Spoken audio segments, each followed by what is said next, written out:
Ladies and gentlemen, thank you very much for joining us for this excellent panel on facilitating peaceful protests. I think it's fair to say that this is a very timely event for two reasons. One, of course, the events that you've all seen in Thailand, in Ukraine, in Venezuela in recent days. But obviously this is a global issue. The rights associated with peaceful protest, of assembly, of association, of freedom of expression, and of course right to life and right to freedom from cruel, inhuman or degrading treatments that we're going to talk a little bit more about this evening, are especially relevant for all states. But also timely because of the forthcoming debate and we hope strong resolution in the Human Rights Council in March. So with that in mind, I'm delighted that we have three international experts that really can bring some light on some of the difficult issues that we know we're all facing. I'm pleased that we'll be launching formally the Academy briefing. As I said, please take a copy if you haven't already. It sets out, we hope, the international human rights framework, but also some of the national legislation challenges and problems that we've witnessed. Some of the challenges are in legislation that's a hangover from the colonial era, but more worrying, we also have relatively recently adopted legislation that clearly does not conform to international standards, that allows deprivation of life by the police, by the security forces in areas where it clearly violates the right to life. We've suggested principles for the state and its security forces to presume in favour of not just allowing but also facilitating peaceful protest, to of course avoid undue interference with peaceful protests, whether they be spontaneous or notified, and of course to protect participants who protest peacefully. However, existing international standards, in particular the basic principles on the use of force and firearms, and existing human rights law, I think needs to be supplemented. We've heard calls from the Special Rapporteur on extrajudicial, summary or arbitrary executions on a number of occasions for further guidance on use of force during protests in particular. And we think that this is an important step forward to supplement the knowledge, the law as it stands, with guidance on how best to facilitate peaceful protest. So with that in mind, I'm delighted that we have, as I said, three international experts. Professor Christoph Heinz, the Special Rapporteur. We're very pleased he could join us this evening. Neil Corney, an expert with the Omega Foundation in the United Kingdom, focusing on use, testing, transfer of weapons, in particular less lethal weapons. And Barbara Fontana from the Swiss Permanent Mission to the UN here in Geneva, who has spearheaded the negotiation of the previous council, the two previous council resolutions, and will be doing again the same in the months to come. I don't think we're under any illusions about the challenges, but I think it is also a unique opportunity for states, for international organizations, to advance the cause of peaceful protest through the development, in particular, of guidelines. So, with that said, I'm very pleased to give the floor to Christoph. Thank you. It's entirely up to you. You can go. Well, this is fine. Well, thank you very much, Stuart. Thank you very much for this opportunity to discuss, I think, what is a central issue as we look at political developments that have taken place over the last couple of decades, but increasingly the role that protest plays, the role that demonstrations play, and I think also linked to that, the efforts that have been made, and I think some very important steps have been taken to also ensure that the international community is responding to the issue of demonstrations in a way which balances the need for this kind of method of expression and participation with the security interests of the state. And I'm very happy to be part of the discussion on how do we go forward, in particular from the point of view of my mandate, extrajudicial summary arbitrary executions, in other words, the right to life. it seems to me that well, we don't need to go into the history, but if we very briefly look at it, I come from South Africa, and in particular during the time when Gandhi was in South Africa, the 21 years that he spent in South Africa, he established this method of mass participation in political protest and in demonstrations, and then of course used it as a tool against colonialism, and it played a huge role in the later development concerning the end of apartheid, de facto racial discrimination in the US, environmental protest, anti-war protest, and I think increasingly the Arab Spring, of course, and increasingly I think we will find that this, what is sometimes called the third way between submission and on the other hand violent resistance, I think increasingly we'll find that this will be for many people a preferred way of expressing themselves with larger urbanization, younger populations, and also the idea of protest and the role that demonstrations can play and the success that it has had that has spread around the world linked to the idea of human rights.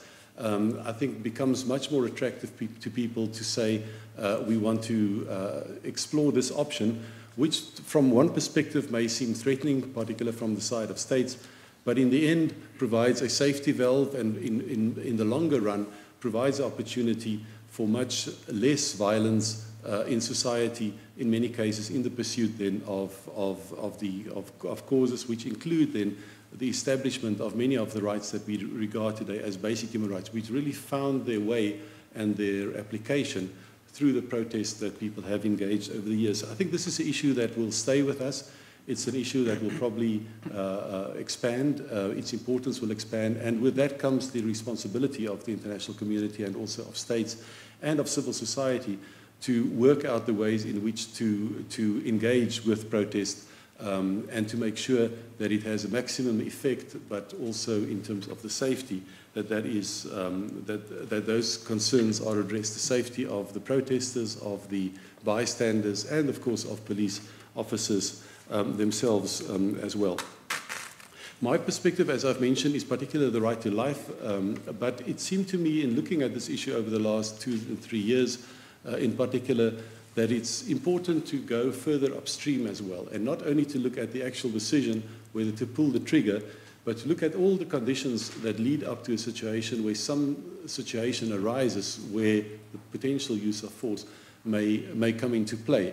Because in many cases, I think we as humanity have learned over the years how to avoid that eventual situation where people may feel threatened and where they may use force. And in many ways, we are now much better equipped to prevent situations from arising where the issue of the use of force may be addressed. So if you want to get to the right to life, I think one has to go further upstream and ask yourself, how do you prevent situations from arising in the first place? I think simply the larger understanding that we have of crowd behavior, not just the protesters themselves, but also the behavior in the groups of police. What are the forces, the psychological, sociological forces that drive them? I think enable us to have a much better understanding of how to prevent a situation from deteriorating into a situation where lives may be threatened. On the one hand, the idea that force often has the opposite effect. The idea may be that force is to really subdue, but it has it can have the effect of escalation of force on the other side, and then eventually the situation spirals out of control. But that it's possible in many ways also to achieve the other side, a management of conflict, which can lead to a de-escalation of force. And I won't go into those things in detail, but I do think it's very important that if one wants to achieve the better protection of the right to life, that the role of the management and facilitation of protests in the first place, that is brought into the entire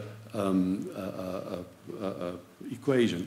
I think the importance of communication has become clear, that it's important that communication is established between the different parties.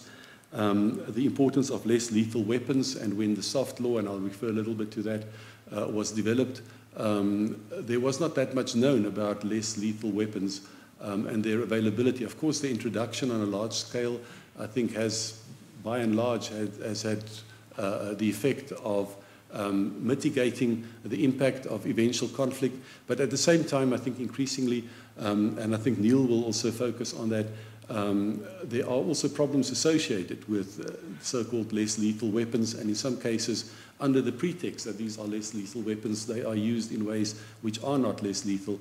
And I think that is one of the challenges that we need to look at now. But certainly the introduction of these alternative ways of managing the situation, I think, has been a development, but it's largely not yet codified or brought into the soft law instruments that we have. Also, protective equipment, the role that plays in ensuring that the law enforcement officials do not feel threatened as easily as they would in other situations. And I think the importance of training as well has played a role and has started to emerge as one of the key factors to deal with a situation that balances right and political participation. What I would like to make is the case for law reform on the domestic level, really around the world in the field of the use of force by law enforcement officials. I think if one looks at the current domestic law that is available on the use of force, in many cases, if one look at the actual legal provisions, one finds that they come from the pre-human rights era. And the very first line of defense, really, if one wants to protect life, is the domestic level. Of course, international law plays an important role. It can potentially set the standards that states look at. And as a secondary mechanism, once things have gone wrong on the domestic level, if one falls through the cracks of the protection on the domestic level, yes, the international system comes in. But because of the fact that if the right to life is violated, that you cannot really go back on that situation, the first line of defense is to ensure that the domestic systems comply with the international systems, and that the domestic systems provide a framework for the use of force if it needs to be used, which is responsive to the human rights era. And we looked at a number of laws in a study that I'm involved in. Kathleen Hardy from my office is here tonight as well, and the Graduate Institute and others have assisted us with some of this research.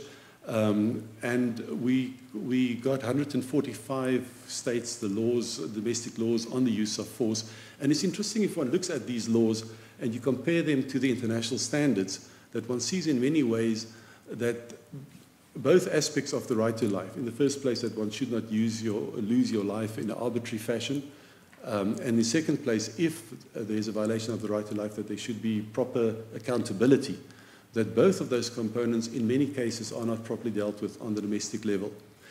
And it's interesting to try to find out more about the history, and we're still in the process of finding out more about where that comes from. But it's clear that, for example, the states that were colonized by Britain, in most of those cases, the basis for the legislation was the 1714 Riot Act, which has been revoked, of course, in the meantime in the UK. But the basic principle was that if 12 or more people get together and they're told to disperse and they don't, and if there was the formal reading of the Riot Act, as it was called, they fail to disperse, then the law enforcement officials can shoot with impunity. In the case of the former French colonies, the model was the 1848 law that essentially said 3 warnings must be given, and if these warnings are not heeded, then force can be used, and also then without accountability. And there's a similar kind of pattern that outside of the colonial history, that with the Soviet Union, that there was a law that was followed by the different states.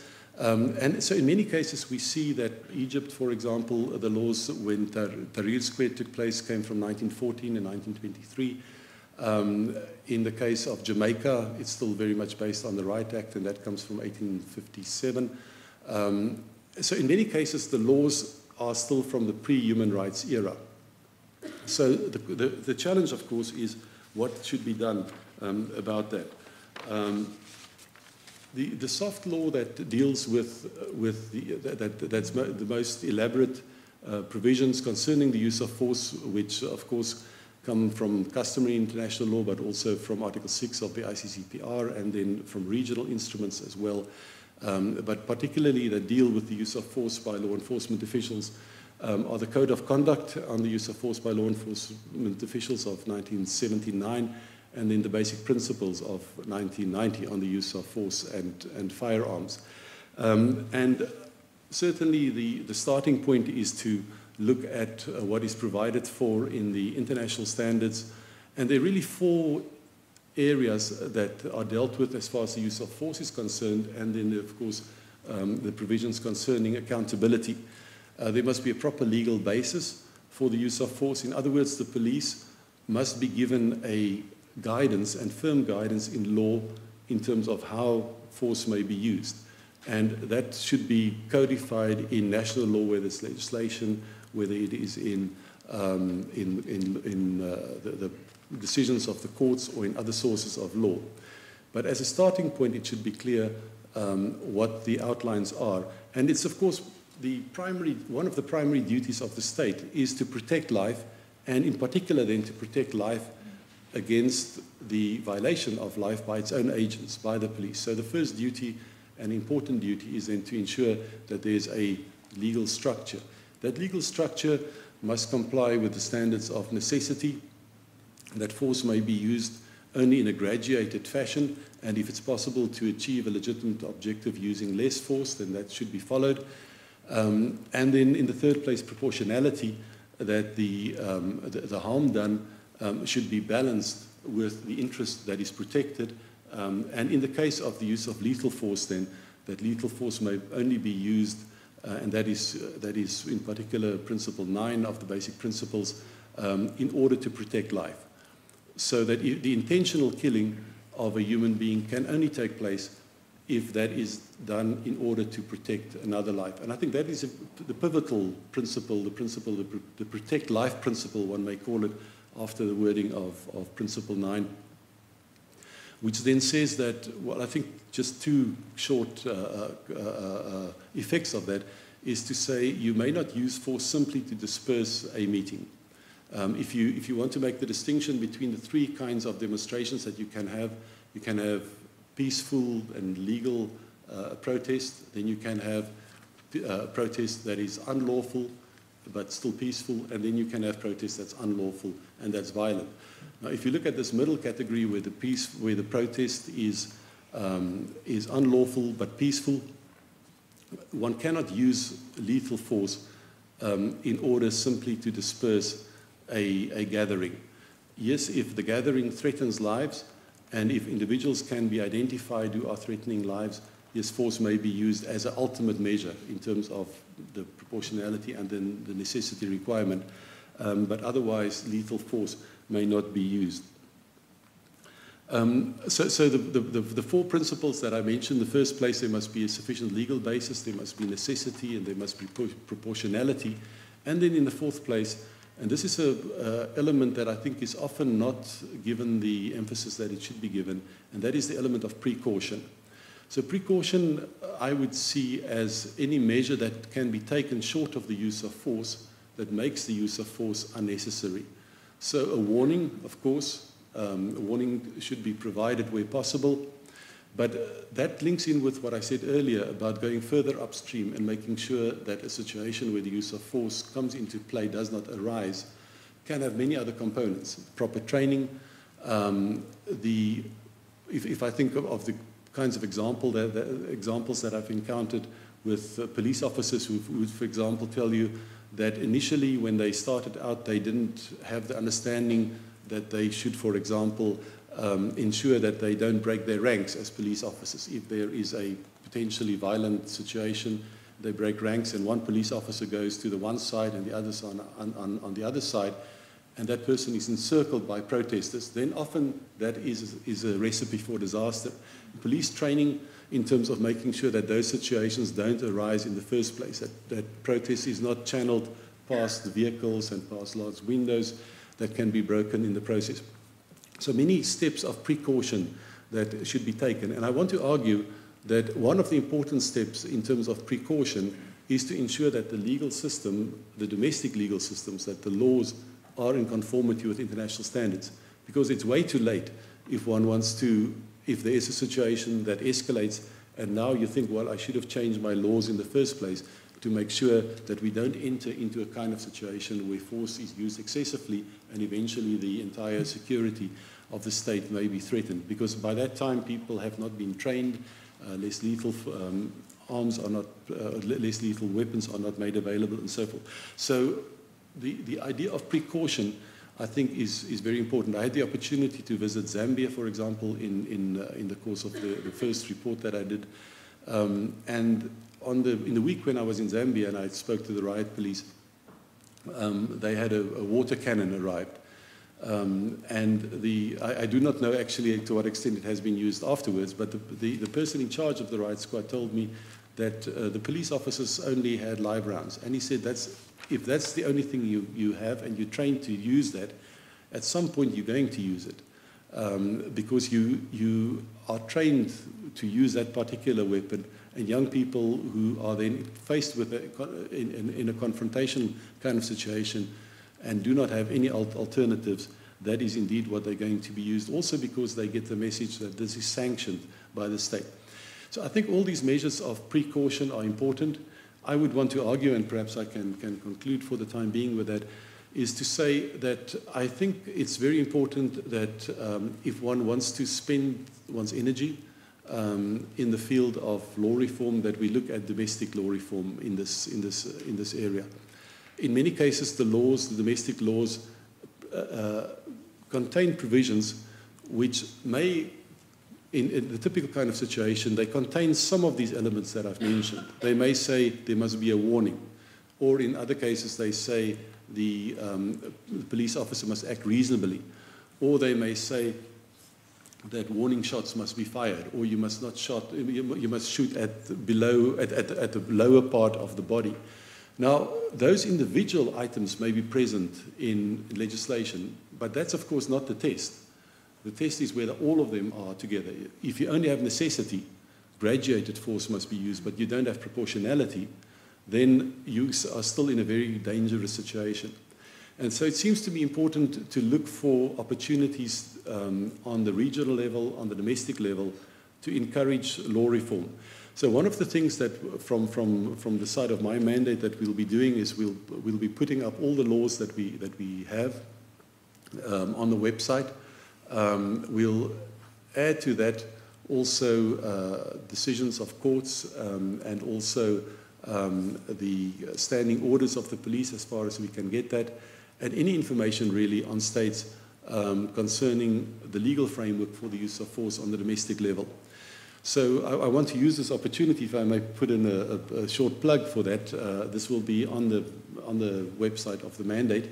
In the first place, to say this will be, I think, probably fully functional from June, but also to ask you, those of you who are interested in this particular topic, if you can make contributions to make sure that that legislation is available. It's part of the international rule of law to make sure that this very central part where we deal with a fundamental right and the legal provisions on that's available. If you have laws that we don't have, please send that to us. The email address will be there as well. But then I think in the second place, a website is only a resource. In the second place, what needs to be done is that those who work in this field must have access to the actual domestic law, because it's one thing just to work with what the international standards are. But in my experience, a number of states are looking for technical expertise. Where they are willing to engage in law reform, but they're looking for technical expertise. So I would certainly also call for that to become available, and that can come from many quarters. It can come from international organizations, it can come from the ICRC, it can come from academics, it can come from many sources.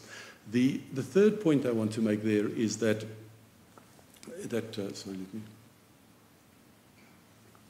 I think there are a number of entry points where these issues can be addressed existing entry points such as the treaty bodies, the UPR, on the regional level, individual cases that can be brought, and a number of people at the Centre for Human Rights in Pretoria, where I'm based, for example, are preparing shadow reports to particular state reports that are submitted to point out issues concerning the right to life and issues concerning, in particular, the legal provisions on the use of force, to, in a way, put the issue higher up on the agenda and to encourage the international community to say that the right to life is certainly not a right that is only confined to a particular state. It's a right of concern to all of us because it really affects the value of life itself, the value of life in a universal sense.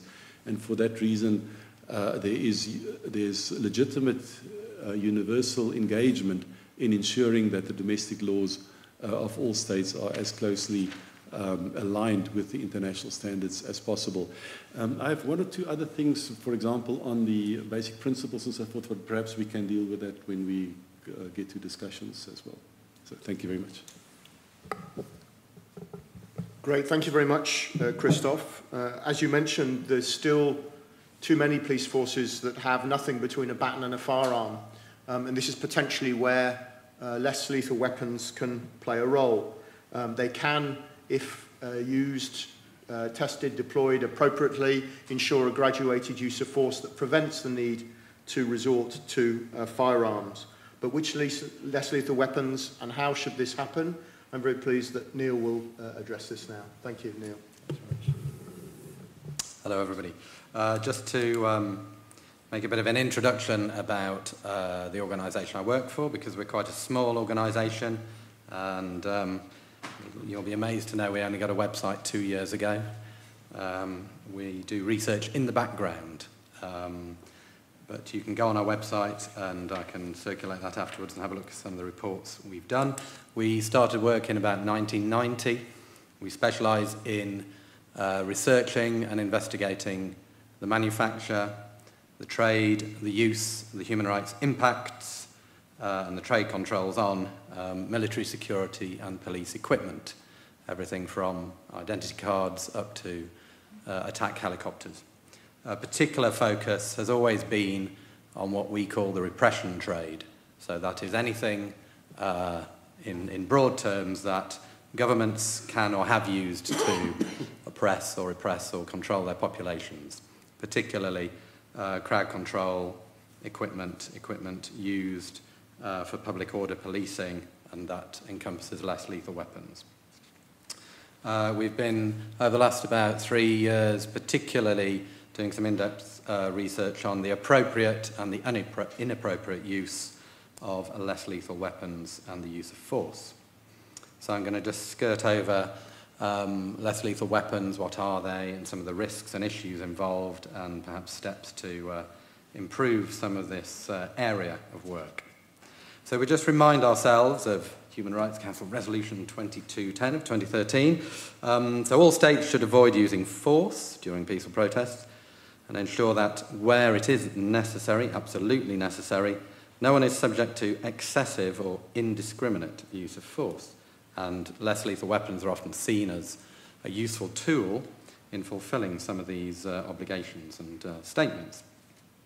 If we look at another sort of definition for force, which comes from the US, so the International Association of Chiefs of Police, which is one policing organisation, force is the amount of effort required by police to compel compliance from an unwilling subject. And excessive force is the application of amount and or frequency of force greater than that required to compel compliance from a willing or an unwilling subject. And of course there we're assuming the compliance is lawful compliance, and that could be unpicked at length. So if we also just look at the basic principles, and you can find all of this in the Academy briefing. So the basic principles generally have lots of things to say about, obviously, the use of force, but particularly about the less lethal side, although they do term it non-lethal. And they also say it should be a range of means as broad as possible, differentiated use of force and firearms, increasingly restrain the application of force that could lead to death or serious injury. So there's a number of different sort of terms and terminology in there. And again, less lethal weapons are often held up as being an answer to some of these issues. But there are major problems and shortcomings with most of them. And I was just sort of reminded of a statement that came up last year in the Human Rights Council that goes right back to some work we were doing in Northern Ireland, right back into the 1970s. So people have a right to peaceful protest, of course, but to return uninjured and alive from that protest. And the penalty for even non-peaceful protest is not death or serious injury. And some work we did with the Northern Irish community, who were on the receiving end of quite a lot of policing equipment through the 70s and the 80s and the 90s, all of that was relevant then as it is bang up to date now. I think it's important, although it's been gone into in policing circles, military circles, as well as human rights circles, the terminology between non-lethal, less lethal, and other terms that are used. And I'm not going to go into it here, but I think it's useful for us as human rights researchers, monitors and defenders to unpick some of that. There are different terms used in the basic principles. Generally, sort of less lethal is a more preferred term, but there's no international agreement on the terminology. There is definitional sort of terms, both at the NATO level, the US level, and in other countries, about what they mean by less lethal or non-lethal or alternative means of applying force. But there is no international agreement, and there's certainly no international agreement on what weapons or devices or techniques could be termed less lethal. And that does need elaborating. So a general sort of terminology of the less lethal is a device or a weapon that is designed to incapacitate but not kill, as a general overall statement. But of course, that goes with the caveat that most of these devices and weapons can kill if misused, and some of them, because of their inherent design or their inherent problems, may do that easier than others. Looking at some of the research that we've been doing over the years and monitoring, we have sort of details of about 500 companies in about 70 countries that manufacture and trade less lethal weapons. And that is certainly not everybody who does so, but that's the major ones. So it's very widespread, and it's a very large market. It's a growing market, and it sees new companies and products entering all the time. New production in the United Arab Emirates, for instance, just coming on stream for less lethal weapons, tear gas grenades, impact rounds, etc. And of course, there's questions there about controls over that trade. Thousands of different products and no standardization, almost no standardization across those products. And the reliability and conformity of those products is questionable. And indeed, research has shown, let's say in the one slice of less lethal weapons, kinetic impact projectiles, rubber bullets, plastic bullets, in sort of common terminology, many of those grossly inaccurate. You couldn't aim them at a person and be guaranteed to hit the person. If you had 10 rounds, each would function differently from the other. So whereas this is standardization, international agreement and standardization on firearms and their ammunition, there's very little on less lethal weapons. And that really does need to be addressed, and there needs to be more control over the trade. So which of this broad category of less lethal weapons could, be useful in fulfilling some of the obligations under international law enforcement standards, avoiding unnecessary harm, minimum application of force, graduated use of force, etc. And perhaps going back to Christoph's law reform idea and picking up on that, most countries have laws, but underneath those laws, that primary legislation is then the enacting legislation, the regulations. If you look at the Chinese one, it's then governed by the regulation on public order or the People's Armed Military Police. And those often have more detail in them about what weapons can be used, what devices can be used, and how they can be used. But then beneath all that are the sort of operating regulations, standard operating procedures and guidelines for the police themselves on each individual weapon in many cases, about how it can be used, when it should be used, and which weapons are allowed. And then under that is the tactics that the police can use. How many officers will go where, how many will stand where, what they will do. And some of that is available and some makes very interesting reading, but often certainly the guidelines are very hard to obtain in the UK and other countries where we've got some of them. And generally, the recommendation would be certainly that all the laws, the regulations and the guidelines should be public. There's no reason why those shouldn't be public. The tactics the police use, you can understand that would give rather too much information away, and the tactics can be private as long as they have been reviewed for their lawfulness. So looking at the huge variety of less lethal weapons, just not much time to go into detail, but they're generally sort of a few classes of different devices and weapons and the force resulting from them. So the physical, so that could be restraints, containment, such as kettling, as is used in the UK, where the police surround a group and hold them. Nets, there are many net systems and barrier systems that contain people and stop them going to certain places. And if we're talking about barriers, there are then companies that offer razor wire systems. They go on the back of a truck and you drive at 40 kilometres an hour and you can dispense, a kilometre's worth of fencing in a minute. So you could drive around a crowd, and they've been advertised as such. Or you can shoot them across a road and shut down a road, or contain a crowd. So whereas they're not often thought of being less lethal weapons, these other devices are important to look at. We have chemical force, riot control agents, tear gas, etc. Malodorants, things that smell vilely.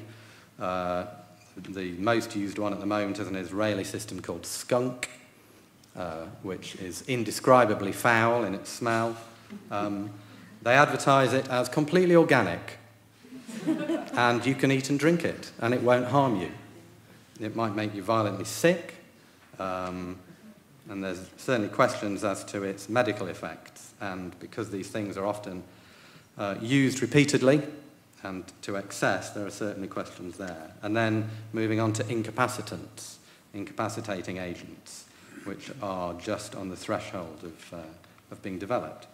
Impact force, such as batons, probably the most widely used sort of force, even before batons, fists and feet, but that's a very typical view of a riot or a protest situation where people are being beaten by multiple security force personnel, usually they're on the ground, defenseless. Kinetic impact projectiles, plastic rubber bullets, and a whole range of different types there. We then have electrical and electronic force, such as the taser weapon, which is very widely used and very well known, stun guns and stun batons, and then body-worn electric shock, which is becoming more widely used. This is remote control, a belt or a cuff or a sleeve that's put on the person, and they can be shocked from up to 100 metres or 200 metres away. And then a newer type of development which is coming in, optical weapons based on laser technology to disorient people or to temporarily disrupt their visual field.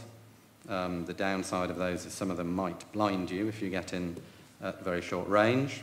Acoustic weapons, commonly usually as acoustic hailing devices to warn and to tell a crowd, but they can also be used in a high-pitch frequency which disturbs the hearing, and there are developments on more either higher pitch, higher frequency or lower frequency weapons.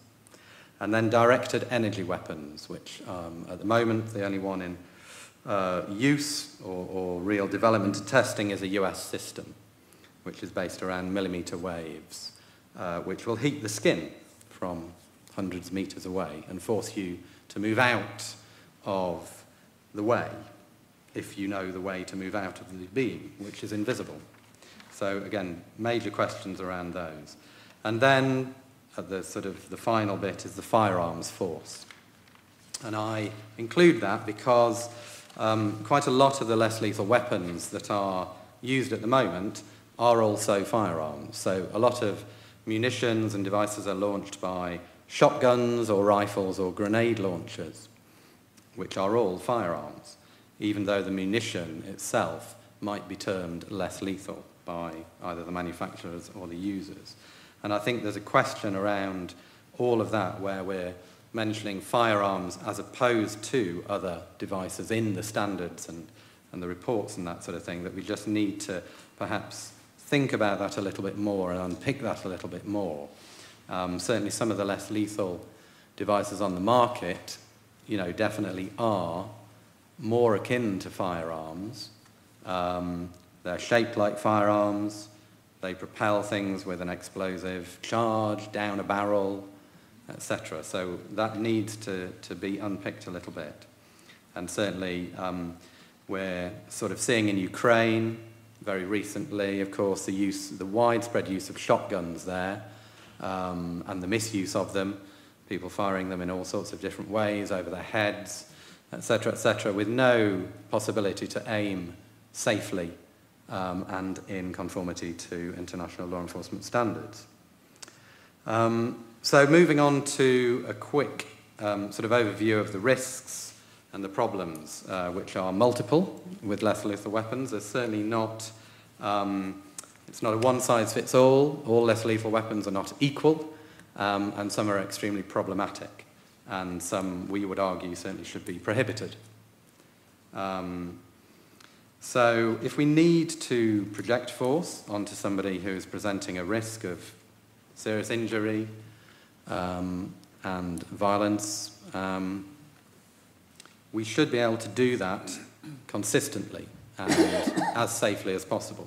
And whether the weapons and devices allow us to do that is the question. And if we're to fulfill international law enforcement standards on force, then these devices need to be looked at in detail.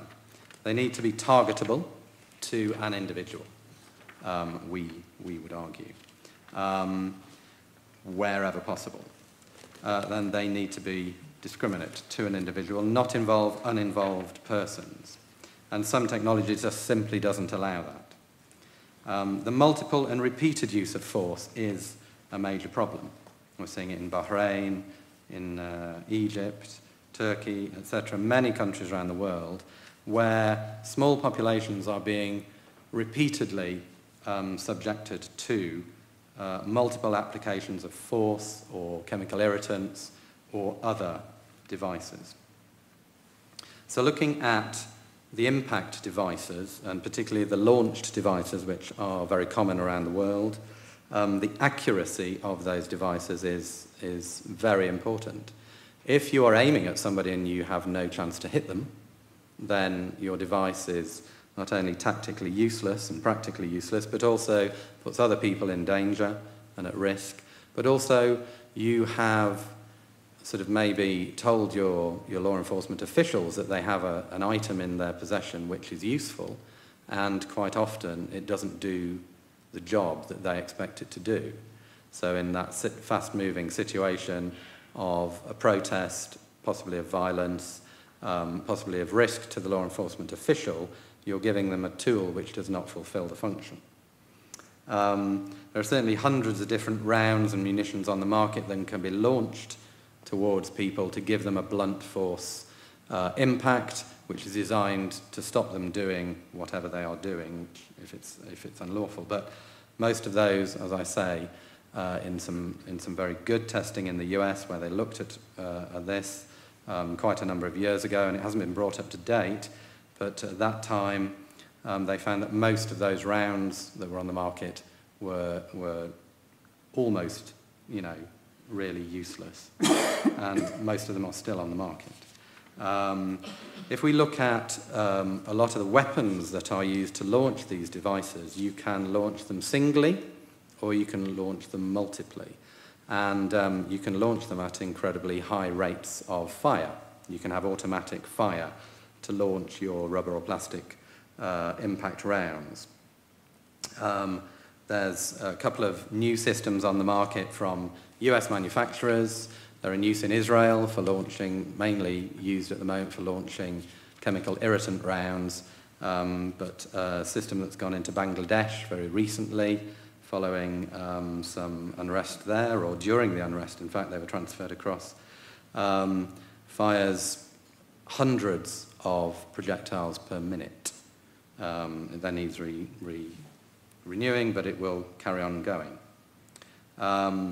And then you have multiple projectiles versus single projectiles. Certainly the ones that we see in Ukraine being used, fired out of the shotgun, were generally multiple pellet projectiles with absolutely no accuracy whatsoever, and a risk to hitting vulnerable areas of the body, the eyes, certainly the head, the neck, and the upper body. There's certainly a question as to whether those type of projectiles should be prohibited. So any multiple projectile which is inherently, inaccurate, cannot be aimed, possibly should be prohibited. And then a specific case which is being looked at in Spain at the moment. The Spanish police, some of the Spanish police use a rubber ball that's fired off the end of a weapon, and they bounce it on the ground, what's called skip firing. And this is designed, or was originally designed to, you bounce it on the ground, it loses some energy, you bounce it up into the legs of the protesters.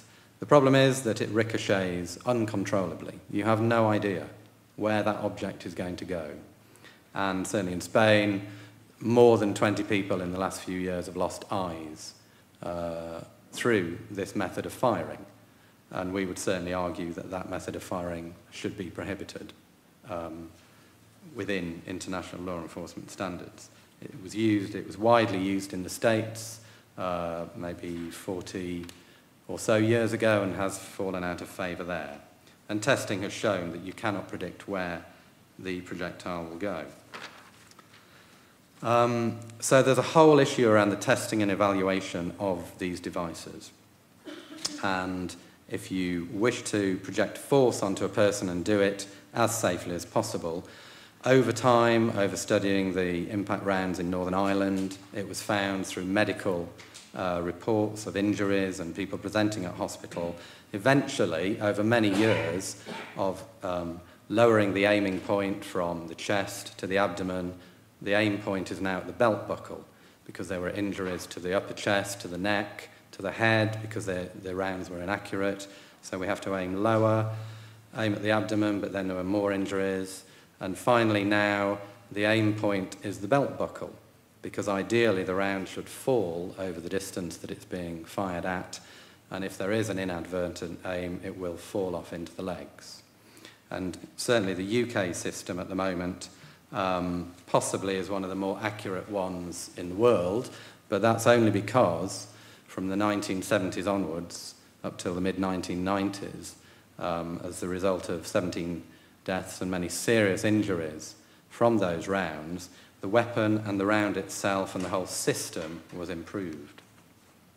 If we look quickly at chemical irritants, and as termed riot control agents, tear gases and pepper sprays in common parlance, these are allowed by the Chemical Weapons Convention. They're not allowed in armed conflict, but they are allowed in domestic law enforcement, as long as the types and quantities are appropriate. to domestic law enforcement.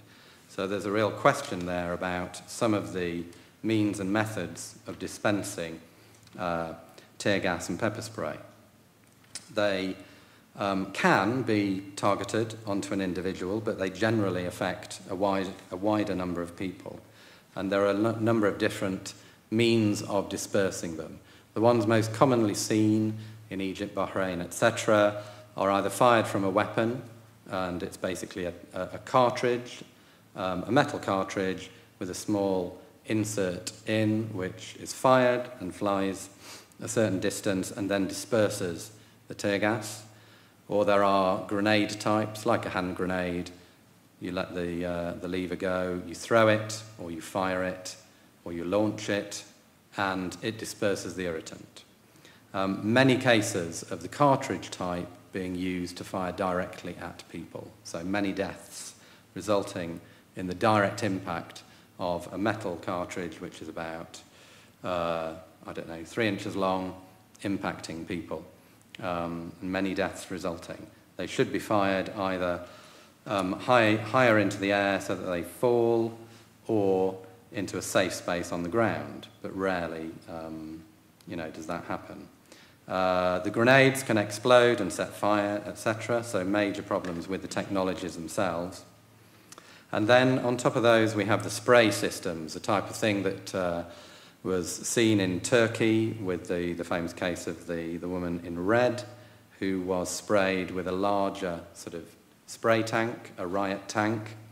And certainly in Turkey we saw individuals who had 3 police officers around them, all firing from large spray tanks at the same time. So that potentially was a litre and a half, 2 litres of chemical irritant sprayed directly at the person. And there are systems on the market that would fill this room with chemical irritant in 5 seconds. Huge spray systems and fogging systems that fill, football stadium-sized areas in a number of seconds. Huge medical implications of the use of riot control agents. We've seen sort of a number of deaths directly associated with their use, from asphyxiation, from chemical poisoning, and especially in a confined space, being unable to escape the effects of the chemical irritants. And you could argue that some of them may be effective. Again, individually targeted. There are a range of systems on the market can do that. They're often used to disperse gatherings of people and fired in enormous quantities. Bahrain has used some 2 million or so in the last couple of years. Turkey has used millions and is ordering millions more. So enormous quantities of chemical agent used over a period of time with many small cartridges being fired, but the overall quantity of agent very high indeed. And certainly many long-term health effects, real questions as to effects on vulnerable and particularly young and old people, people with compromised health systems, pregnant women, possibly leading to health complications. So we're looking at chemical poisoning and long-term health effects. There are some potentially sort of systems there that are useful and do work, but major questions on those. I'm just going to look at a couple of other instances, specific instances, so of different technologies. So the UK at the moment is debating putting water cannon on the streets. It's the Metropolitan Police in London who are leading on this. Water cannon widely used around the world, and they're possibly, not one of the most dangerous of weapons. There are deaths associated with them, either directly from the vehicle itself or secondary from being pushed by the water jet into objects or having objects forced into people. There are serious injuries associated with them, but they are widely used. And the UK at the moment is having this debate. So the policing commissioner in London has said that water cannon are a civilian vehicle. You know, they don't lead to an increase in the use of force. They're not an armed military vehicle. So they're a purely civilian vehicle. They're not used for policing protest. They would only be used for serious disorder. So there's a lot of language and nuances in the language being used. But the question is that the UK might buy some second-hand ones from Germany, which are already fitted with tanks for chemical irritant, even though in the UK, no chemical irritant in that way is used for public protests. In Bangladesh, as I've mentioned, we've got the importation of this rapid-fire tear gas system and kinetic impact system, which will perhaps potentially radically alter the way that the policing is done there of protests. In Bahrain, the repeated use against civilians, villagers, where there has been no threat, plenty of videos around that, use in confined spaces. And in Spain, the issue of ricochet, and a recent case in Spain where on its North African sort of possessions of Ceuta and Melilla, some firing of rubber bullets which led to the drowning of a number of people trying to escape from Africa to come into Europe. In Israel, there's a particular use of a small caliber weapon which was designed essentially as a rifle, widely used in military circles. It's silenced, and that's been used as a less lethal device. So some questions about whether you can use a firearm in a less lethal way. We mentioned training before. Christophe mentioned training and the importance of that. There are increasingly private companies taking over from what was traditionally seen to be a state area. States training other states' police and military forces. But private sector has moved into that, and we've certainly got details probably of at least 50 to 100 companies that offer riot control training. And some of their practices and some of the equipment they use is certainly questionable. So I think the whole training issue definitely needs to be unpicked. And companies training on their own devices is a questionable practice. And training should be taken out of private control, and it should be human rights based, it should be rigorously assessed, there should be minimum standards for the proficiency and the use of the devices.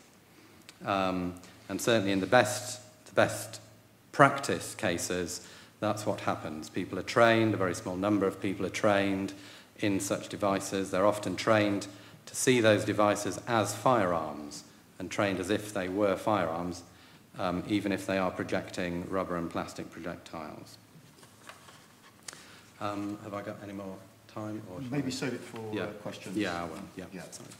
Great. Thank you very much, Neil. So a lot of challenges to face. Is the Human Rights Council up to the job? Barbara will tell us now. Thank you. Well, that's a very interesting question. I mean, I've been involved with this initiative since its beginning. Basically, the reason why it even popped up was because some felt that the Human Rights Council was not up for its job, in the sense that we were faced with the situation of a series of protests developing in countries throughout the Arab world, and some situations requiring the attention of the Council, and in some cases the Council was able to bring attention, and on some others it didn't. And at the time there were four situations actually, that we were getting really, really fiery to a certain extent. Obviously it was Libya, where the Council did have action. It was at the same time Syria, Bahrain, and Yemen. And in the end, only Syria got attention by the Council. And it was a bit, I mean, there were efforts to try to have a special session on a thematic basis, and I'm not going to come into the whole discussion why that didn't work out. Every possible title had a problem, or raised flags for other regions, other countries, and suddenly it was felt that couldn't work. But that's how we really got into the idea that maybe a way to look at this issue was to look at it through a thematic basis. And obviously there was the need to build progressively an initiative in order to be able to start having a conversation about peaceful protest, but without necessarily pointing fingers at a specific situation or another. How we did that? Well, we had first a decision at the 17th session for a panel discussion to take place at the 18th session. We had a good panel with a multi-stakeholder panel between head of government, who later got deposed by allegedly peaceful protests, and then representatives from special procedures, from regional organizations, and from civil society. So a broad view that was brought forward. And from there, we obviously continue to develop a bit in a step-by-step approach in trying to see what is possible, what is not possible, what would be useful, what would not be useful. And the first question that came up, obviously, is the legal framework. Is there a right to peaceful protest? And we came very quickly to the realization that if we were to come into this discussion, we would probably find ourselves in a discussion that would lead to restrict much more what exists currently as a combination of freedom of association, peaceful assembly, and expression. So we always use the trio. There was the other question, obviously, of the link between these kinds of freedoms, their exercise, and democracy. But we didn't really want to get into this whole democratization issue. Which doesn't mean that we don't look at the issue of political participation. So now we have a leg on political participation, try to develop that aspect in the initiative, but don't try to put too much echo on democracy as being the only model.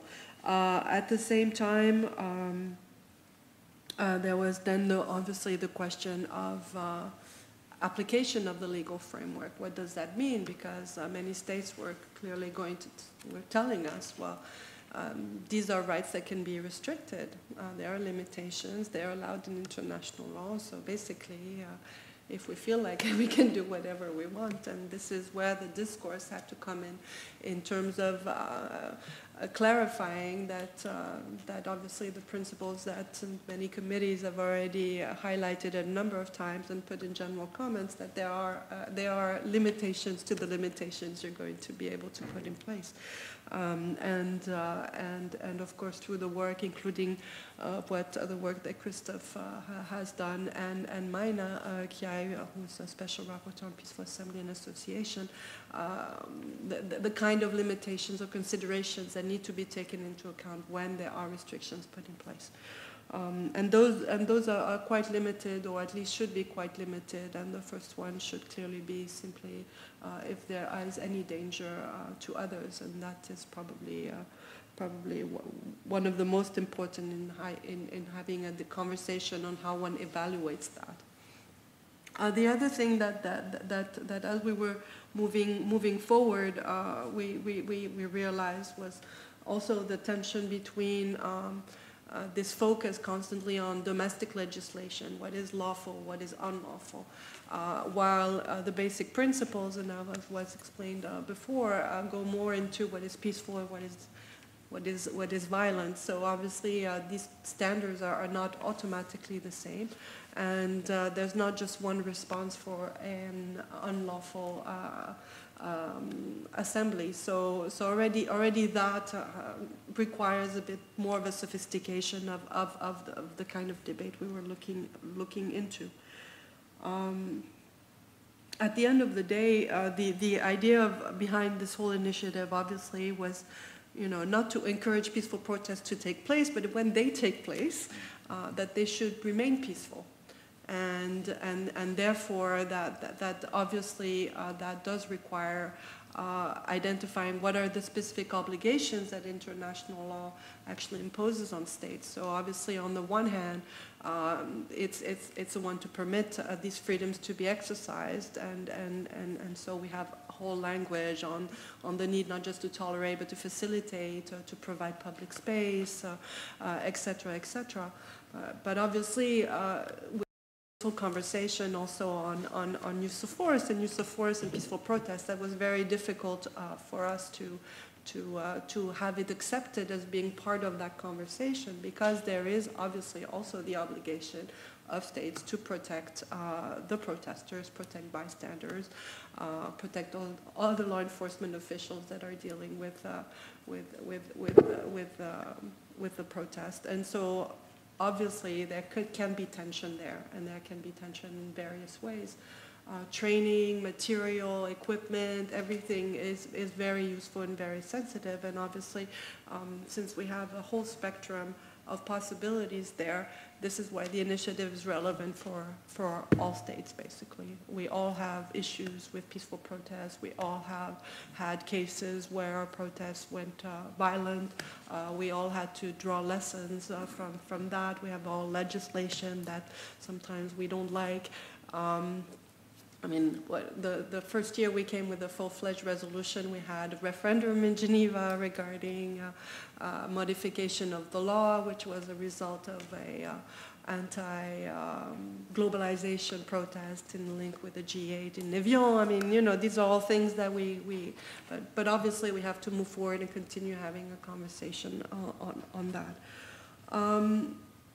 With everything that was said before me, I have the impression of, just going on the surface, but I think that's the issue. I mean, in the Council, we won't be able to go into too much detail. If we go into a whole discussion on how to use all these different kinds of less lethal weapons, the first, I can already hear certain states telling me, well, this is not the right forum to discuss all that, despite the fact that they clearly have an impact on human rights and clearly have an impact on the most important one, in the sense that the one that is not derogable in all situations, which is the right to life.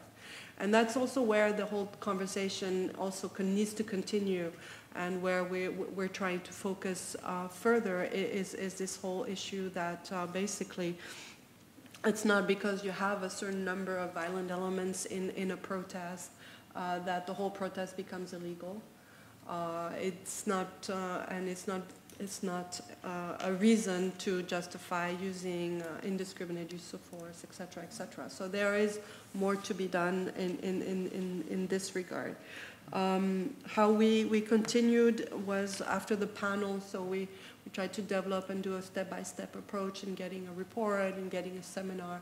What we want now is simply to go into a practical tool to assist states in managing and facilitating protests and protecting them. And obviously many elements that find themselves already in the paper that the Academy is launching today will be quite useful to whomever is tasked to do this work, in the sense that there is lots of good practice out there, and there's lots of reason why it should be compiled and to be used, and also to have this kind of differentiation on how to use certain types of weapons. The whole discussion on the weaponry will take place to a certain extent, since obviously we're trying to shift from the non-lethal to the less lethal language, which will also raise discussions. It seems logical to a certain extent to not to give a blanket name to a weapon that actually does cause death in certain circumstances, but unfortunately that will be a discussion. There'll be issues regarding testing. We're picking that up because obviously that is important. And I don't know what I should say at this point, but all the issues that I raised right now find themselves in the text, and we're hoping that it will be widely supported. just going to stop there. I think questions will be interesting at this point. But thank you for the opportunity also to discuss the resolution. Thanks very much, Barbara. So clearly a mix of international and domestic legal, political, operational challenges, but also opportunities. The Council, I think, is a very important forum for this to take place. We hope that this will also generate discussion, debate in other fora around use of force by law enforcement agents, and particularly facilitating protest. Let me throw it open to you for questions or comments to our panelists. I have a few people, so what I'll do is, if I may, I'll take 3 or 4 and then ask the panelists to give some views. So if you could introduce yourself, please, and brief comments or questions. Yeah, there's a few people, so it doesn't matter what order. Go ahead, Jim. Hi, my name is Sean Tate from African Policing Civilian Oversight Forum. 3 questions, and they might be a bit left field, so I apologize for that. The one is that there's a tendency to make protesters liable for damages during the course of protest action, and that can be a serious impediment to exercising that right, and I was wondering if that was part of the discussions.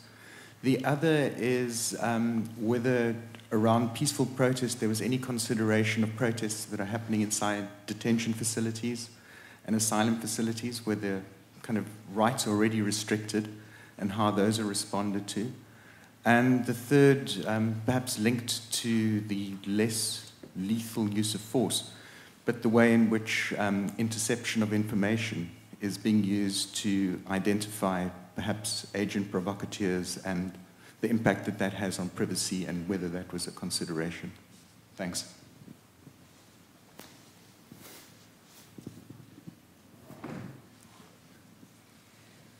Thank you very much. Thank you very much for very interesting presentations. My name is Fukuya. I'm a visiting professor from University of Nanzan, Japan, actually seconded from the Japanese Foreign Ministry. But in my personal capacity, I'd like to make a comment. You used the use of water against the demonstration. Yes, I think this is quite often used in many countries. But as far as I understand, for example, legal jurisprudence in Japan, Japanese court, throwing the water from the 11th floor, I mean the 10th floor in European, 10th floor constitute a violence, creating offense prohibited by the Japanese criminal code. So as far as my question is, as a state practice, how most of the countries regulate the use of water, for example, for the peaceful purpose, the peacefully to control the situation? This is my question. Thank you. Maybe a couple more here. Hello, thank you very much. My name is Carolina. I'm from Brazil. I'm a journalist writing for BBC Brazil. I would like to know about specifically the case of Brazil and the protests. How do you see the situation right now? And what would be the recommendations for the Brazilian government regarding national laws? Because in Brazil, the situation with the police and the security forces is that they are the own people judging the abusive use of force of the police. So how to deal with that? Thank you. Thank you. Maybe a couple more. Well, I saw other hands up around. There's one at the front, one over here.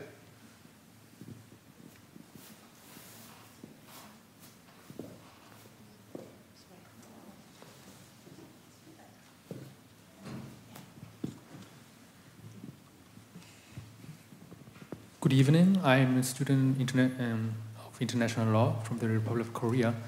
I have a question regarding the relationship between peaceful protest and the right to privacy. Is there an element of right to privacy in this context of peaceful protest? For example, I saw that many countries recently introduced some laws prohibiting protesters to wear masks because they think that they become more violent if they are wearing masks. And is there any right to remain anonymous during those protests? Another question is regarding on the side of the police. For example, the Human Rights Council resolution contained this brief Article 13. It says, recognizes the important role played by national institutions, civil society, NGOs, journalists, media workers, and so on, in documenting human rights violations or abuses committed in the context of peaceful protests. If I may just briefly introduce the situation in Korea, we have many protests and many clashes between protesters and police. And what the police came up with was they, after the protesters took photos of those police who abused human rights, and that became a very big issue, the police removed their tags, their identity tags. So it became more and more difficult for the protesters to document those police who are responsible for such human rights violations, and become very difficult to prove who is responsible of that. So would that practice be regarded as in contravention of this article? And are there any guidelines or provisions? Do you see any prospect of this? Thank you. Thank you very much. Maybe one more. Yes, sir, I know you've had your hand up down here at the front, and then we'll ask our panelists to make a few remarks, and then we'll have a second round. Thank you very much for the respected panel. My name is Casey-Maslen, and I would speak from two perspectives. First, of being a protester in 2011 revolution in Egypt that inhaled actually more than 5 liters of gas, and as a lawmaker as well, as I've been a member of parliament in 2012. And my questions would be first to Dr. Christoph concerning the reforms of the national law. You know, in Egypt in July, there is a military coup there, and the coup authorities reported 1,000 people to be killed in a break of a sit-in, where there actually NGOs has reported something like 6,000 people. So, and after the coup, there is a new protest law now in Egypt that actually make any kind of protest illegal.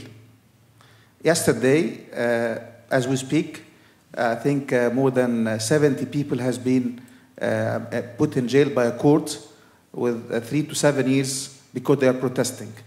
So here the challenge is, how can we enforce or penalize or make a pressure on the national level through the international system or international law system for countries that really don't respect these kind of measures, you know. It's not about that it is the pre-era of human rights, it's actually in the absence of human rights. And my second question would be for Mr. Neil about your research stated that you can point finger about the companies that really produce unlethal weapon and countries that can trade it. But also, what about the countries that can trade in lethal weapon? What about the countries that produce or have factories that produce lethal weapon? What are the measures that you suggest that can be taken, to raise points against this? And lastly, for Ms. Barbara, I would not point finger, as you mentioned, about the Human Rights Council priorities. You mentioned Syria and Libya. I understand there is a challenge of the political priorities of the international systems and enforcing the human rights agenda all over the region. So for this, my question is, how can we resolve this kind of challenge of enforcing the right to protest, the freedom and assembly, and having the Human Rights Council actually trying to get out of this political issues of the international system? Thank you very much. Thank you very much. So, some very good searching questions there. I think we'll take it in the same order. Christophe, do you want to respond to some of those? Yes, perhaps just three issues. Yeah, Sean's question about the responsibility of the organisers for damage that is done. As I'm sure you're very familiar with the South African case, where they, of course, looked at that issue in the Gatherings Act of 1993 and said it's not inherently unconstitutional to have such a provision. I think it depends to a large extent on the level of and the standards of accountability. If it's closer to strict liability, I think it becomes very problematic. I would personally not say that it's something that should be completely outruled, because if one has, for example, a consistent pattern of violent demonstrations where there is property that's damaged and it's foreseeable, then somebody in the end has to pay for it, either the taxpayers or the organisers as well. I think it becomes a problem when it's strict liability and when it becomes prohibitively difficult for organisations to engage in protest because they are liable for things that they can't really foresee and prevent. On the issue of yes, wearing masks and I think the question linked to that interception of information, really the privacy issues concerning protest. It's not directly something, of course, in my mandate, but I do think it becomes increasingly important to look at the privacy issues. From my perspective, it would be that the availability of CCTV cameras, for example, cell phones, those sort of things, in many cases, I do think add to transparency and add to accountability, also of the police officers and of everybody involved. So on the level of CCTV cameras and of it being filmed while it goes on, although, I mean, to some extent it has a privacy implication, but I do think the accountability benefits are very significant. On the other side of the spectrum, interception of information, I do think there a serious privacy issue comes in, also because it's not known to the parties that this is the case. The middle kind of situation is wearing a mask, which I think can be put next to the point that was raised about the officers wearing identifiable tags, which I think all the literature shows is very important, that people, while they are performing law enforcement duties, that they can be recognized if they simply have a mask themselves, for example, and do not have a tag, that it's very difficult to have accountability in such a particular situation. Now, one can make the same argument that when people wear masks during protest, that there's also accountability problem. And I would see that as a sort of a middle kind of situation where there's perhaps more of an argument to be made for such a situation where that kind of requirement can be posed. But of course, it's something that can easily be misused. The last one on Egypt, I think that's a very difficult question to answer. Of course, what happened with Tahrir Square at the time was that the laws that were in place, which were, although they were from the pre-human rights era, were not the worst kinds of laws that one has on the books, but they were all suspended by a state of emergency, so really they had very little effect. And I think that emphasizes in a way the limitations also of what I was arguing for earlier. Is I think law reform is a very important component even if you can't bring all the states in the world to the international standards, but at least to bring them closer, because then you've got a much stronger state practice and you've got a much stronger sort of safety net in terms of a minimum under which things shouldn't go. But in itself, it's no guarantee, of course. I think it's an important component of precaution.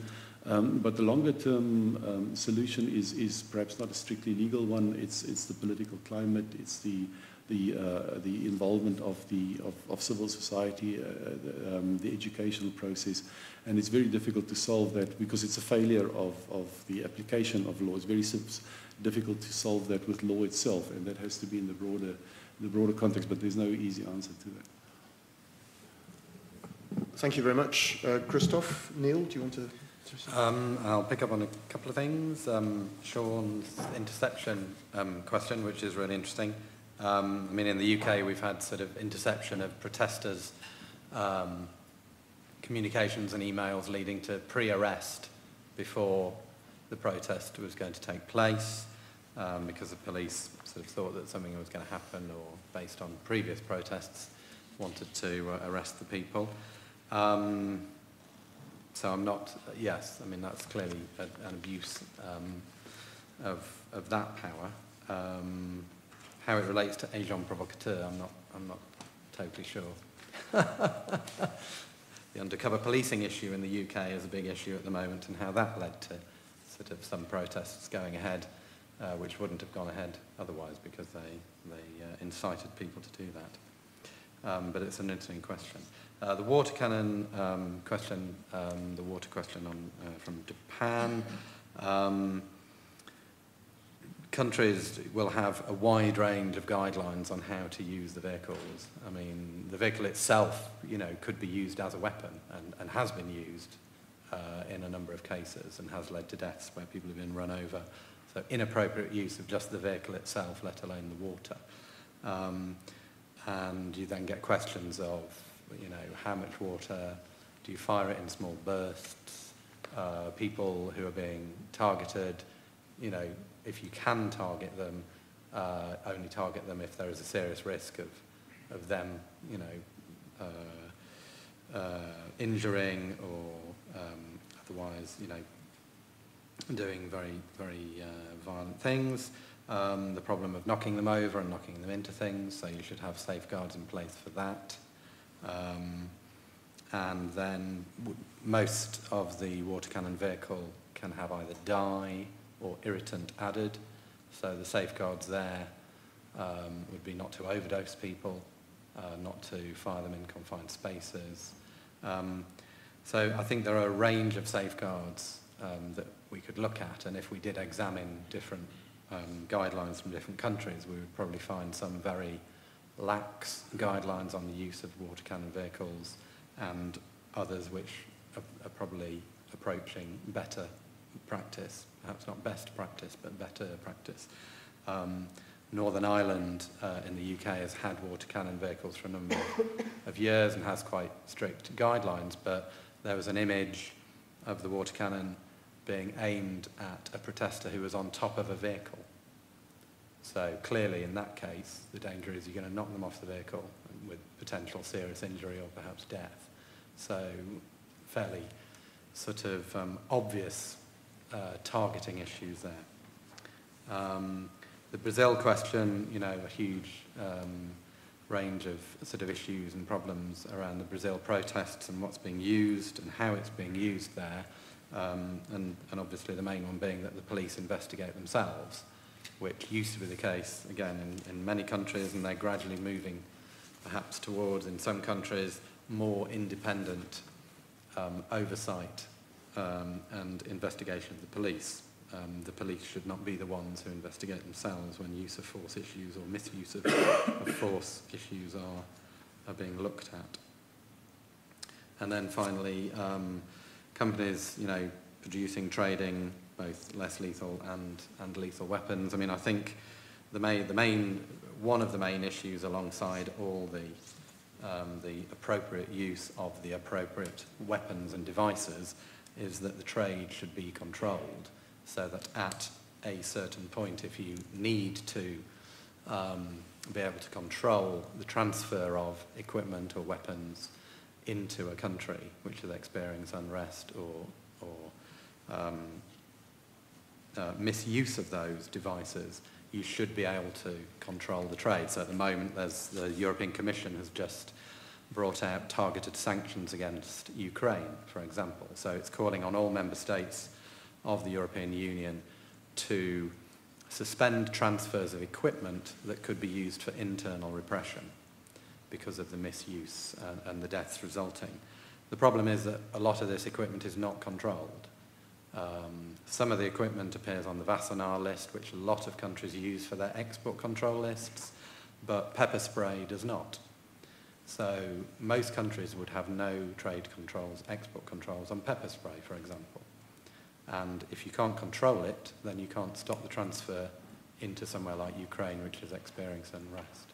So it's an interesting and important issue.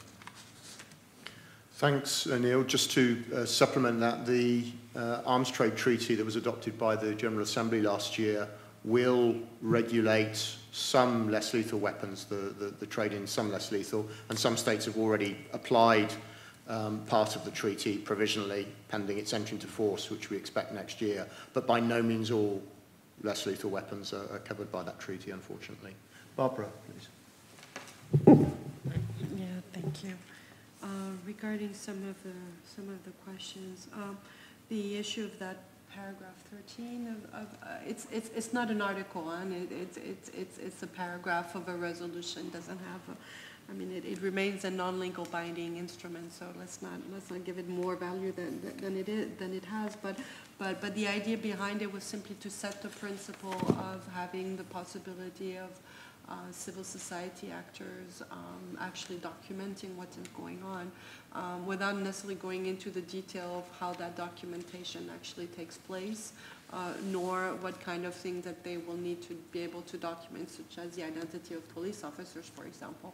I mean, for us, the principle was important by itself because we did receive some comments from certain delegations that said that simply the fact of being able to report on what was going on was by itself a way of fueling more problems. So for example, if there had been something negative happening, the fact of being able to report on that would fuel more violence, etc. So it's better not to do any monitoring at all, which obviously we didn't quite agree, and so we have this paragraph. But just to understand, we didn't go into the detail of what the paragraph means. But at the same time, it is a question, a very, very valid one, of the capacity of people to be able to identify whoever is perpetrating maybe a violation or not.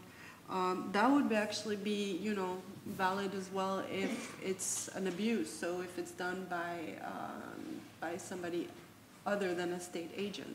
So the question then of the anonymity is also a bit of a question. But at the same time, we really tried to avoid going into all the conversation on the responsibilities of individuals that certain states would want us to get into, simply because there's always that danger when you do that suddenly the responsibility of individuals are put at the same level as responsibility of states, which obviously is not the case in human rights law. The state's obligation much wider. So that's why we're focusing on that and not going too much into the details of the rest.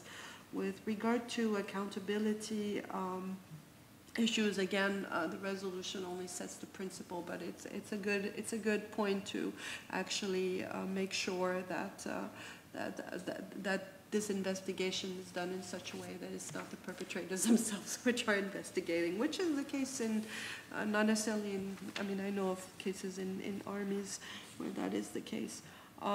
With regard to, what would I want to, oh yes, the final question.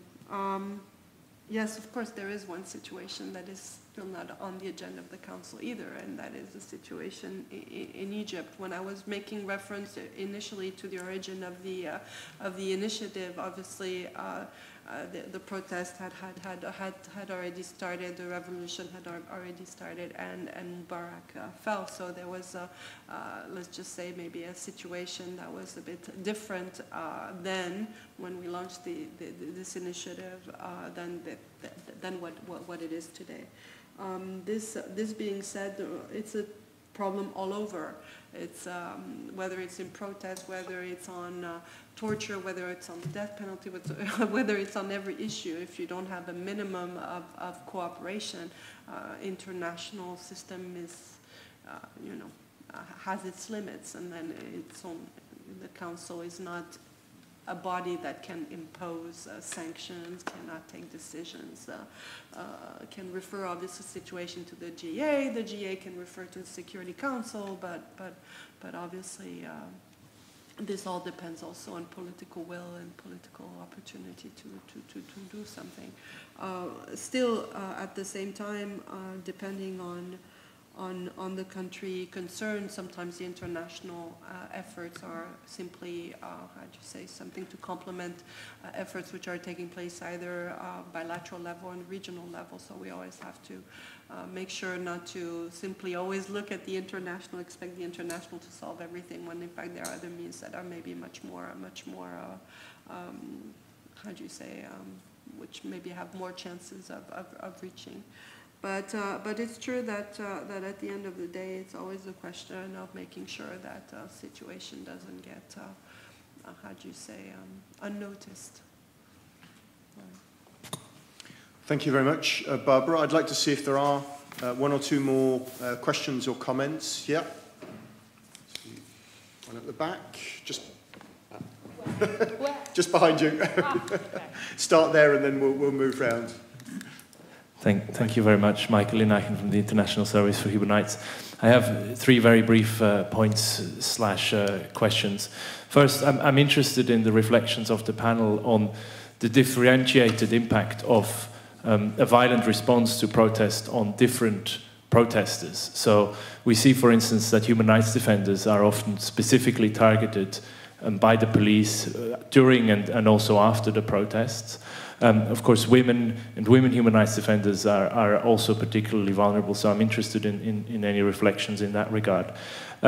A comment and maybe a suggestion. What we've seen in terms of human rights defenders and supporting the work of human rights defenders, there's a very crucial role in the political support and the public support that they get. Often that's, of course, a very tricky thing to expect when faced with a protest, because by definition the public figures and the authorities are on the opposing side of the protest. But perhaps that's also an avenue, I think, that's worth exploring in terms of the role that such public support for protests, even if the authorities have different substantive views, what role that public support can play in preventing violence.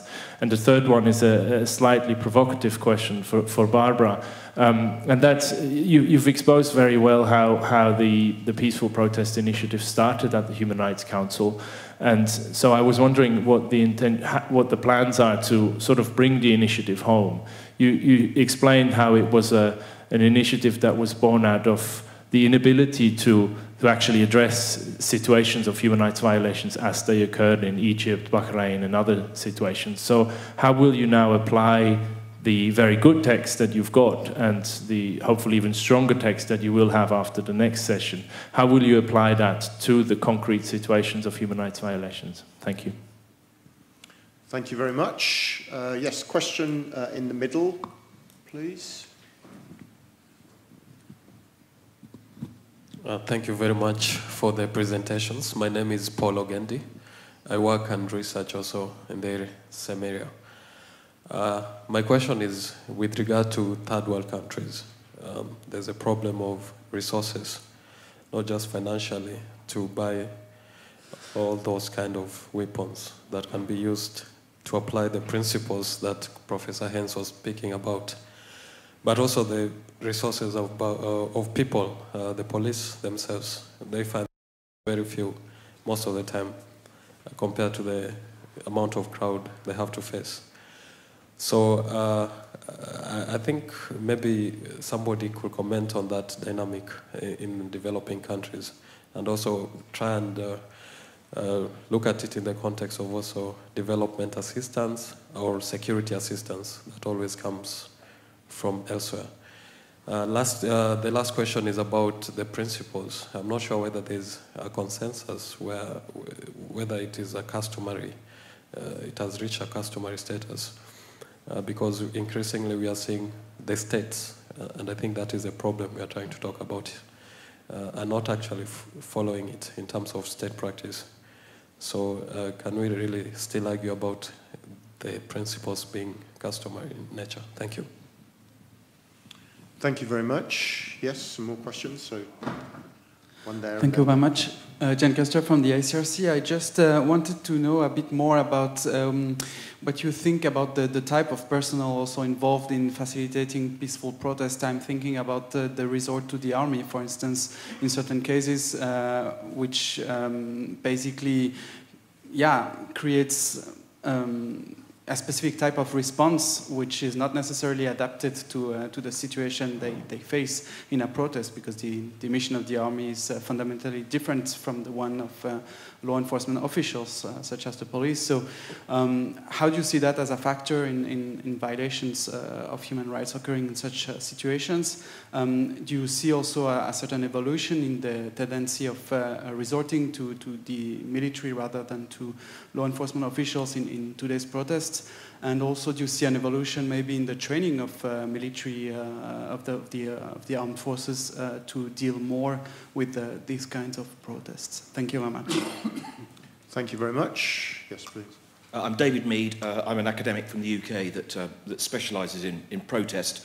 And it's an observation that I hope will become a question, and it's about the briefing, because the briefing seems to be skewed to what I would call a sort of mass traditional protest of people on the streets.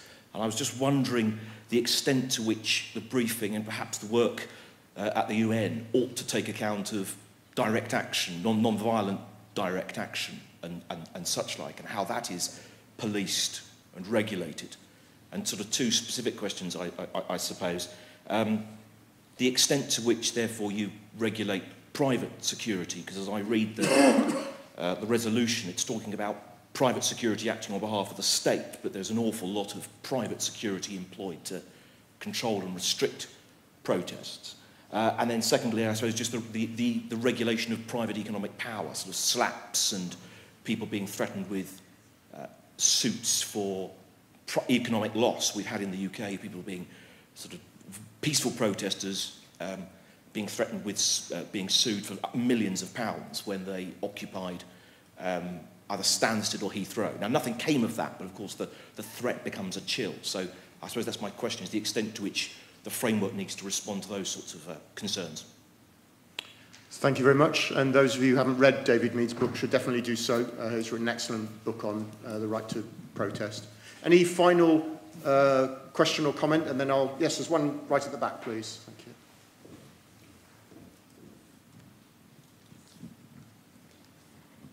Actually, I have a problem with the definition of protest. Is it a one day? Is it a week? Is it because if it's beyond one day, it might be called a sit-in. It can spill over to a riot. I looked in this paper that you're distributing at the back. I found that the definition of protest in page 1, it goes up to riot. It's footnote 1, and it says that the paper focuses on peaceful protests but cover assemblies that are initially peaceful but subsequently involve acts of violence, including acts of violence that are severe and widespread and endanger public order, such as riots. For me, this is no protest. It is riot. And I see that the freedom of assembly and association differs very much from protest.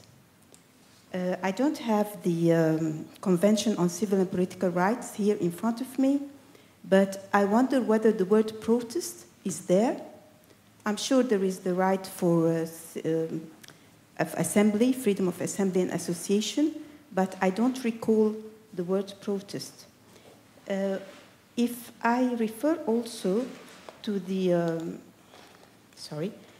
the decision of or the resolution from the Human Rights Council that's at the annex, and then you say that in the preamble that a protest can occur in all societies, including protests that are spontaneous, simultaneous, unauthorized, or restricted, and this is what was obvious in your presentation.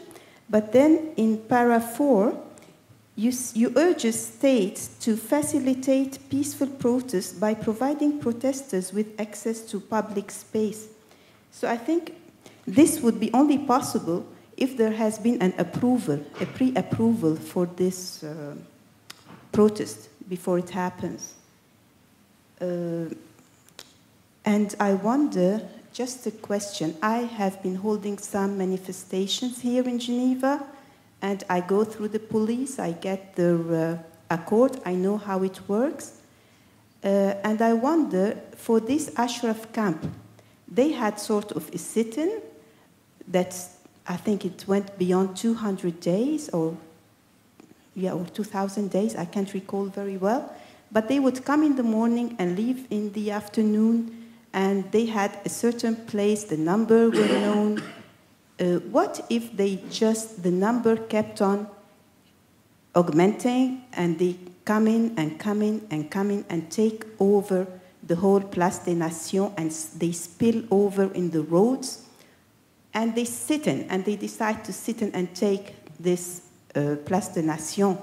What would have been the reaction of Switzerland, and how would they have this, the action they would take to disperse them?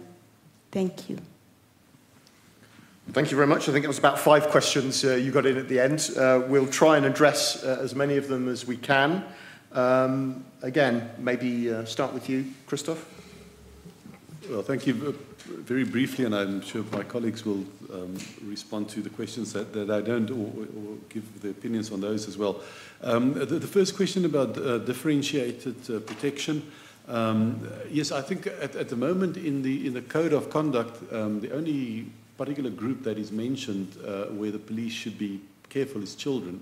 Now, one of the questions will be whether if there is a review of the international standards, or perhaps in the same way that there are comments to the code of conduct, that there may be some comments to the basic principles as well, whether other particular groups should be included.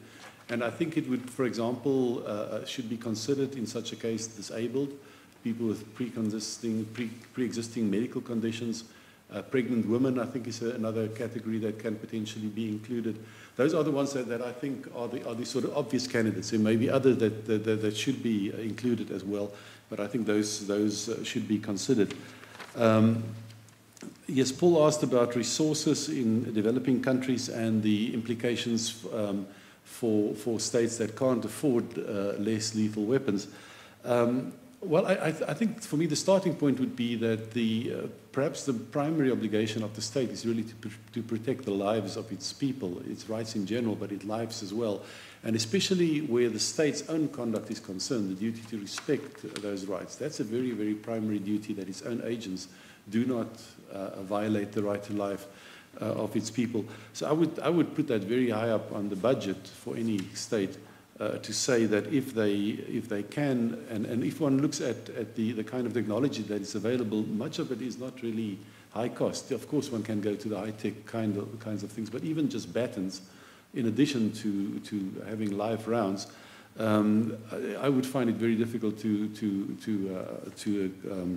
accept a state's defense that they cannot afford those sort of things. So I think it's the primary nature of the duty, and in the fact that it does not need to be so expensive, which I think will make it difficult to say that this should be a primary concern, and that states should be given the leeway to say they should really just afford the more expensive live ammunition than the less lethal rounds. The resort to the military as law enforcement officials, of course, in terms of the code of conduct, for example, this is in principle not impermissible, but I think there are 2 problems that I want to point out. In the first place, that the kind of training and ethos of the military is not to use graduated force and try to arrest and only as a last resort to use force. In many ways, they have opposing views between the military and the police in terms of the value system and the way in which they go about their duty. And that also goes into the training itself. And that's why I think it is very problematic to use people who are primarily trained to neutralize the enemy within the confines of IHL and the permissive environment to use them. So it's in principle not prohibited, but I think it's problematic from that point of view. And then the second problem that I want to point out is the accountability part, which often is that the military try their own people. And I think from an accountability point, that is hugely problematic. States such as Mexico, for example, has committed itself to move from a situation if the military is involved in civilian deaths, for example, that they will not try those cases themselves. We still need to see that being implemented. But I think many of those examples are good examples of where, if you come back to the two components of the right to life, the protection against arbitrary deprivation and then accountability, that a violation of the accountability part is a violation of the right to life itself. And if you don't have accountability, it's very difficult to get away from the arbitrary loss of life, because then it becomes a a feeding cycle. So I would see those as the two main problems. And then private security firms, this is certainly something, and David's question, this is something that I think also, if one looks at the basic principles, that was not really foreseen, the extent to which private companies are now being used, private security firms are used also for law enforcement purposes. And I think if one has some kind of interpretation or some kind of comments on the basic principles, that's one of the issues that should be looked at, to the extent to which it should be made clear that the basic principles, and in particular in the context of use of force, the protect life principle, should be made applicable to them. Of course, it's a much more complicated issue to actually implement it, but I think that's probably one of the avenues in terms of which to address it. Thanks. Thank you very much, Christophe. Neil? Just pick up on a couple of things. The vulnerable groups question, and there's a sort of reasonably standard list of sort of vulnerable groups, vulnerable populations, including women and children, elderly, and that sort of thing. But from our sort of looking at the weapons side, the technique side, there are different vulnerabilities of most of those technologies which would need to be elaborated when they are being tested and developed, designed and fielded by the police, and those need to be taken into account. And it may be that specific guidelines need to be written that take into account those vulnerable populations, and some states do that at the moment with some of their devices and weapons, but others don't. Certainly in terms of the role public support takes, from my experience in the UK, that's where I'm based, it does make a difference, I think, where there is big sort of public profile support. It can prevent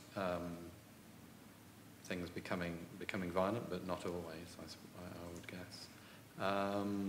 The resources to buy weapons, I think, is a very interesting question. I mean, some of them are very cheap, some of them are expensive. Probably, unfortunately, live rounds for an AK-47 are the cheapest type of cartridge you can buy. Substantially cheaper than a lot of riot control rounds. But the AK itself is expensive, yes. And I think what happens there is a lot of the development assistance and the assistance on sort of security or policing reform tends to go to the top echelons of the police. It's the commanders training and that type of thing. And it doesn't go to the police on the ground, who will be the ones policing the protest. So that's something that action, maybe it's even at a European level, on European Commission funding for security assistance, would possibly make a difference, because it definitely goes into the wrong place if you wanted to have an impact on policing protest. And the privatisation, we're certainly seeing that both on the provision of training for police and security forces, but also companies offering to come and do your policing for you, including in Africa. They will come in and they will reform your police, but they'll also bring people in to do your policing for you. And all the problems that go with that. Thank you, Neil. Barbara, please. Thank you. I always appreciate those discussions. I mean, after 3 years of working on it, every time there are new ideas and new angles to the topic. I mean, I just continued listening to what Neil had to say, we can just do a whole initiative just on that aspect of the trade aspect of the question of policing. But with regard to some of the questions, with regard to the definition of protest, maybe let's start there. We did not go into, I mean, at least in terms of our initiative, we didn't go into a whole exercise in trying to define what a peaceful protest is. I mean, it was quite clear where we were coming from. And what kind of situations we wanted to address, and we didn't go into a certain definition. However, you may have a peaceful protest that can turn violent, and it don't even have to go into the details into why it turns violent. But you still have to address that. So at some point, you have to have a kind of a bit of a holistic approach regarding assemblies overall, whether these are peaceful protests, sit-ins, riots, or whatever you want to call them. So I think at some point that's what we need to do.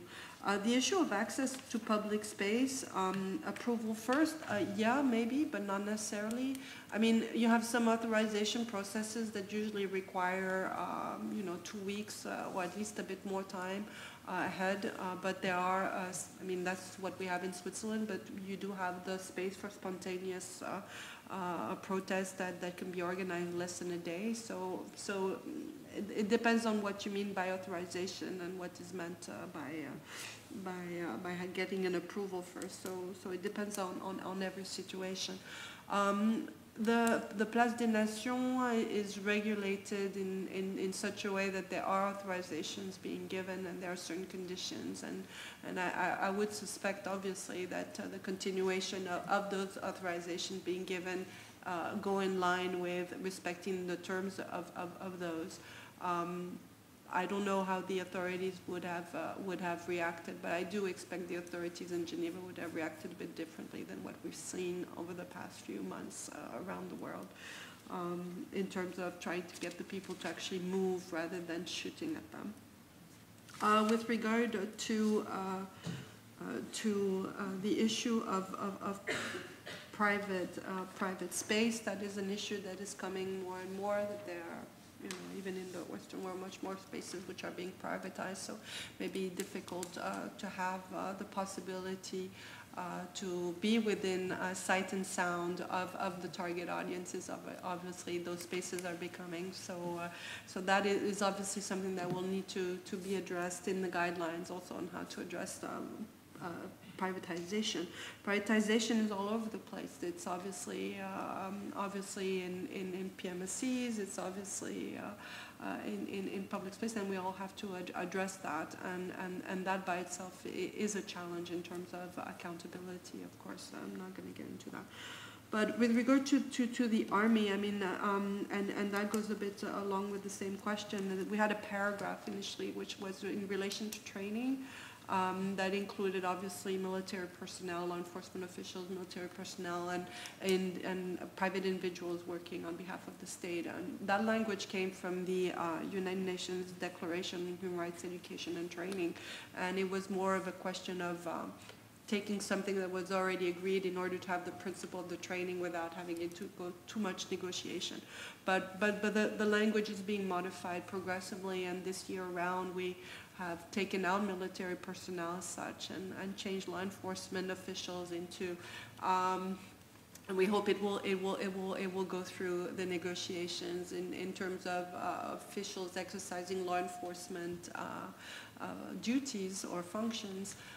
Because we can't exclude in certain cases that the military is stepping in. But we do have another paragraph, and we hope that one will survive as well, to refrain, asking states to refrain from setting in military personnel in order to do law enforcement functions. Very clearly, these are quite different functions, different training, different weapons, different notions of proportionality and necessity, and therefore, obviously, much more risk of escalation if you send in the army than if you have the police. With regard to resources, that will always be an issue about resources, but that's also what the international system is for, and promoting technical cooperation. With regard to specific vulnerabilities, obviously we have also highlighted the issue of human rights defenders in our text, and we plan to continue doing that. Obviously, their specific vulnerability is overall. It's not just in dealing with protests, and so obviously, if you want to repress against a human rights defender, you don't have to wait until that human rights defender organizes a protest or is involved in one to do so. So we also have to make sure to differentiate what is specific to human rights defenders and what is specific to peaceful protest in our initiative. This being said, the idea at this point, and that without prejudice, obviously, to where the initiative could go in the future, is to come with something practical. And so this idea of guidelines is not so much just to pin down concrete situations of human rights violations, but to actually help states. And there are many cases of states that don't want to violate human rights and would be more than happy in order to be in line, but simply don't have the capacity to do so. So we have to see our initiative to be trying to be encompassing and to address basically a wide range of different situations. Thank you. Thanks. I'll just add a couple of remarks to some of the questions. Firstly, on the issue of vulnerable groups. This is one of, in my view, one of the potential weaknesses in the basic principles on the use of force and firearms, because they don't address vulnerable groups. There's a brief reference to exceptional use of firearms against children in the 79 Code of Conduct in the commentary, but nothing on vulnerable groups in the basic principles, and I think that was a mistake, and I think it's something that not reopening the basic principles but supplementing it perhaps with a commentary would be a good way forward.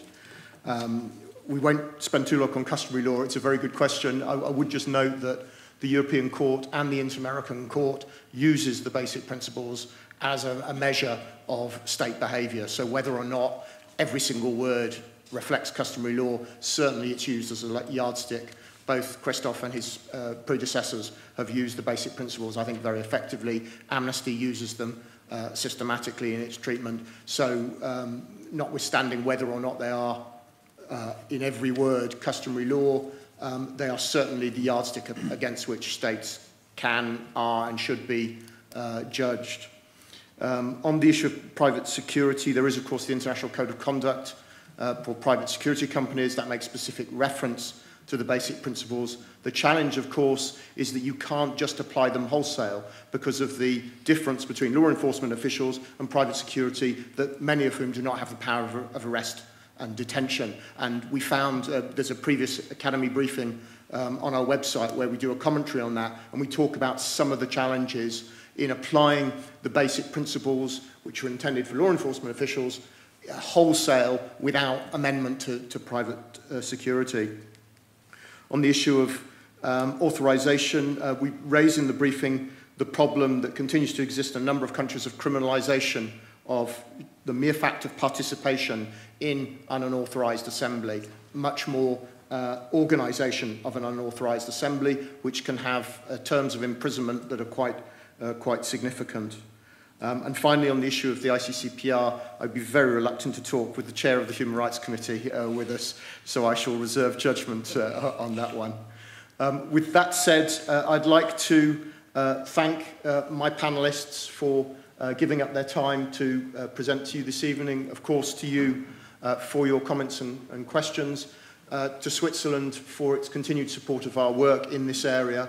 We're very grateful to them. And then if I may do a little bit of advertising for forthcoming events. On the 14th of March at 1 o'clock in the ICRC's Humanitarium, we'll be presenting with the ICRC and a number of NGOs, the protection of education in situations of armed conflict. Everyone is very welcome from 1 o'clock on the 14th. Please come along. On the 21st, the Academy's IHL Chair, Professor Noam Lubel, will be, I think, in this room. In this room? Yes. Presenting on neglected conflicts, raising the profile of some of the conflicts that maybe the media and maybe we've forgotten a little bit. And then on the 28th of March, again here in this room at lunchtime, we'll be presenting a book called Weapons Under International Human Rights Law, with the Director of the Academy, Professor Andrew Clapham, and two of the contributors to that. So for all of those events, please come along. You're very welcome. And thank you very much for attending this evening. Thank you.